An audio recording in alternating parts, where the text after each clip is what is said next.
Hello, welcome back to my channel. So today I'm going to show you how to cook a new recipe. So nimeweka kitunguu yangu, nyanya, nikaongeza paprika na cinnamon. Siku hizi najua kutumia recipes, msinione hivi. So then I added my kamande, then mixed well. Ndo ingie kwa mafuta vizuri. Kamande inajua inataka mafuta mengi. Yeah, now you know kauku unajua. Then nikakoroga vizuri, ikaingiana vizuri. I gave it a maximum time ingiane na mafuta kabisa. Then I added my viazi and some matoke.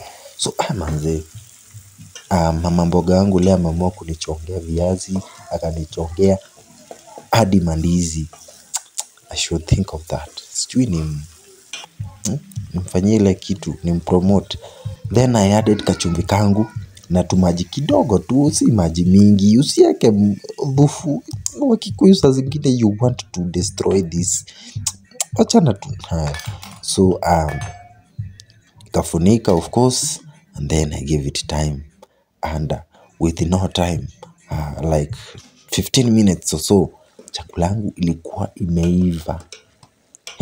Bro, hii chakula mimi mwenyewe ndo najua utamu wake. So go and try this recipe out and tell me how it turned out.